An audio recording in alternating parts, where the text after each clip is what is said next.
المجموعة بشكل سريع مايد توقع من تأهل منها؟ يعني اكيد السعوديه ومن ثم بين تايلاند وقرغستان او عفوا عمان. والسعوديه مش مرشح الاول في المجموعه، ايضا السعوديه يعني البعض يرشحها والكثير يرشحها للبطوله صفه ان من افضل الفرق الاسيويه والنسخه الماضيه في كاس العالم ابدع في مجموعته بعد ما فاز على الارجنتين، واداء مشرف جدا مع المكسيك وبولند. مع ان عندهم احلال وتبديل ولاعبين، لكن جاي ايضا هذا الفريق جاي ايضا من دوري روشن. الان اللي يتكلم الجميع عن دوري روشن. زين خلينا قبل المجموعه السادسه. ياسر، اصعب مجموعه من المجموعات الست من؟ اتوقع مجموعتنا صعبه خالد. مجموعتنا استراليا، اوزبكستان، سوريا. يعني بعتقد انه ثلاث فرق نوعا ما اقول قريبين من بعض، ولكن عارفين بعض بشكل جيد. يعني صحيح المنتخب السوري بالفتره الاخيره نوعا ما ابتعد عن المنافسه او ان يكون حصان اسود، ولكن شفنا نحن استخدمنا مدرب عالمي على مستوى هدى كوبر، وما يخشى منه حقيقه عثمان وجمال على فوز منتخباتهم. نحن نتمناه كشارع سوري الان، لانه نحن بعكس الشباب اللي هن عاشوا فتره انتصارات هزائم، نحن للاسف هزائم هزائم هزائم. نحن لم نفوز. انا ما بك تقول لي قصه حياتك لا لا لا, لا بس بصوره سريعه. خمس لقاءات نحن فوز وحيد بس. طيب معليش، انا اتكلم على اصعب المجموعات. جمال مبارك. اتفق مع منتخب سوريا اصعب مجموعه. سوريا حتى خالد وما ذكر الهند فريق متطور، فريق مميز، فريق قاعد يقدم مستوى في المباريات السابقه، مباريات تجريبيه، بطوله اللي قامها بالهند اخذها اللي تقريبا قبل 3 شهور. وجمال فاز على الكويت. فاز على الكويت ايضا، طلع من المجموعه من التصفيات. فالهند فريق متطور. لا بس فازوا على الكويت. المنتخب الكويتي يمر في ظروف. مش انا اقول لك انت لو لعبوا مع الكويت حتى مباراته خالد مع الهند عندهم شغله نسات بطوله عندهم بالهند قبل 3 شهور خذوا البطوله. ففريق متطور كل ما قاعد يفوز. اصعب المجموعات احمد الرواس.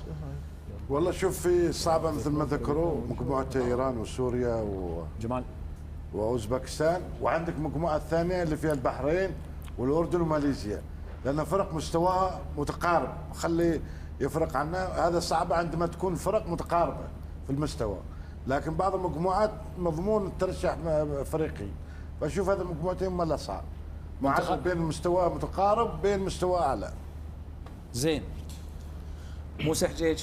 نعم، يعني انا محاول استكشفهم. الشاشه صغيره عليك؟ شوف، لا واضحه. قول لي شباب جيبوا لنا المجموعات. مجموعه المنتخب السعودي مجموعه المنتخب السعودي مجموعه متقاربه نسبيا.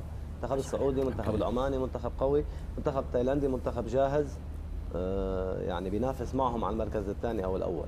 حيكون بين 3. لا اوكي، معهم منتخب الرابع منه قد المستوى، ولكن هودي 3 متقاربين. الاعلى هو المنتخب السعودي، ولكن صراع قوي. زين، اصعب مجموعه من السته ريت حسين؟ مجموعه السعوديه. السعوديه ليش؟ لانه يعني لو تلاحظ الفرق اللي موجوده بيها يعني مستوياتها متقاربه. والمنتخب السعودي يعني أنا لاحظت صح بعض الانتقادات باخر مباريات، لكن تشاهد الان رجع. يمكن انه هو مخبي شيء يعني للمستقبل، مخبي اشياء للبطوله، ممكن انه يعني يحدث مفاجاه. فاعتقد المجموعه السعوديه متقاربه جدا يعني. السعوديه. اي نعم. كابتن عثمان.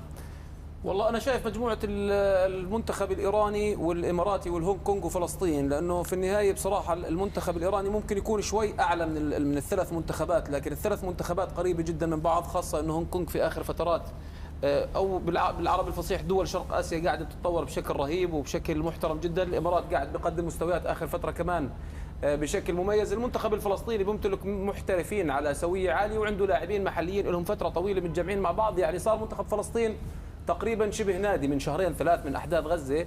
فباعتقادي التجمع هذا الطويل خلى منهم عبارة عن نادي، وهذا بيعمل التجانس بشكل كبير وبيعمل شخصية منتخب قوية. باعتقادي المجموعة راح تكون صعبة جدا المجموعة هاي. يعني حتى المنتخب الإيراني مش راح يكون الصدارة مش راح تكون بسهولة له. فباعتقادي أنا شايف هاي أصعب مجموعة. محمد سويلم. أنا قاعد أروح المجموعة السادسة. طبعا مثل ما ذكر الزملاء هو تقارب المستويات. الأمر الآخر هو جاهزية المنتخبات وعدم رغبتها في حدوث مفاجأة في هالمجموعة.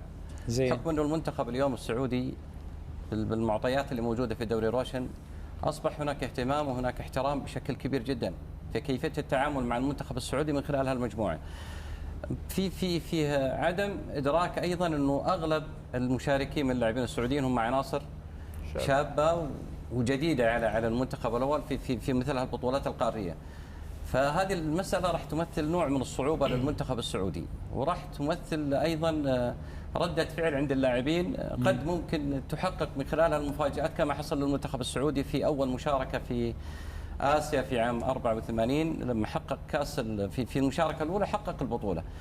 فكرة القدم ميزتها أنها تنتفي فيها المستحيل، وأنا أعتقد أنه هذا عنصر مهم جدا موجود في المجموعة، أنه حتكون المستويات متقاربة خاصة من خلال المعطيات الأخيرة للمنتخبات كلها، وحتمثل أيضا نقلة نوعية للمنتخب السعودي متى ما كان في تجاوز وتعامل مع المرحلة هذه بشكل جيد، وتعطي دوافع خاصة أن اللاعب السعودي يملك مستوى جدا جيد من المكتسبات أيضا أنا سألتك عن اللاعب. مجموعة فقط. طيب جمال بوهندي، أصعب مجموعة. خالد أنت تبغي أصعب مجموعة، بس أنا بقول لك شغلة، حاليا المجموعات كلها صعبة بالنسبة لي أنا.